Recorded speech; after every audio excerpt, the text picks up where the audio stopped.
മാനസദസ്സിന് വന്ദനം. പ്രകൃതി ദുരന്തവും അതിജീവനവും എന്ന വിഷയത്തെ പറ്റി രണ്ടു വാക്ക് സംസാരിക്കുവാൻ വേണ്ടിയിട്ടാണ് ഞാൻ ഇന്നിവിടെ നൽകുന്നത്. പ്രകൃതി മനുഷ്യൻ അമ്മയെ പോലെയാണ്. മനുഷ്യന് ആവശ്യമുള്ളതല്ല പ്രകൃതി നൽകും. എന്നാൽ മനുഷ്യൻ പ്രകൃതിക്ക് തിരിച്ചു നൽകുന്നത് എന്താണ്? ഇടിച്ച് നിരത്തപ്പെട്ട മലകളും നികത്തപ്പെട്ട വയലുകളും വെട്ടി നിർത്തിയ കാടുകളും തടഞ്ഞ് നശിപ്പിക്കപ്പെട്ട നീർച്ചാലകളും ഒക്കെ നമുക്ക് നൽകുന്നത് ദുരന്തങ്ങളുടെ രീതിയാണ്.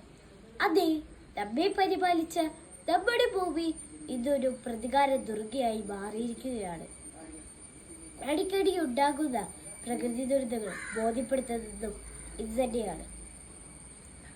ഭൂമിയുടെ വേദന ഭൂകമ്പമായും സുനാമിയായും ഉരുൾപൊട്ടലുമായും തിരിച്ചു തരുമ്പോൾ നമ്മൾ മനുഷ്യന്മാർക്ക് അത് താങ്ങാൻ കഴിയുന്നതിലും അപ്പുറമാണ്. ഗാന്ധിജി പറഞ്ഞിരിക്കുന്ന പോലെ ഈ ഭൂമിയിൽ മനുഷ്യന്റെ ആവശ്യത്തിന് വേണ്ടത്രയുള്ളൂ, ആർത്തിക്ക് വേണ്ടത്രയില്ല തന്നെ.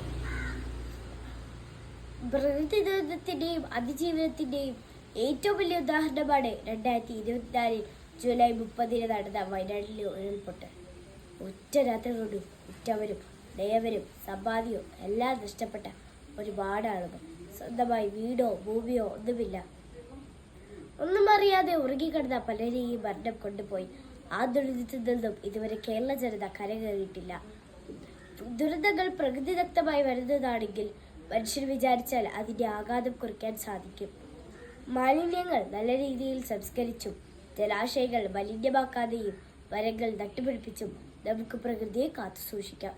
ശരിയായ ബോധവൽക്കരണവും പ്രകൃതി ചൂഷണങ്ങൾക്കെതിരെ ശക്തമായ നടപടിയുമാണ് സ്വീകരിക്കേണ്ടത്. ഇത്രയും പറഞ്ഞുകൊണ്ട് എൻ്റെ വാക്കുകൾ ഇവിടെ ഉപസംഹരിക്കുന്നു. നന്ദി, നമസ്കാരം.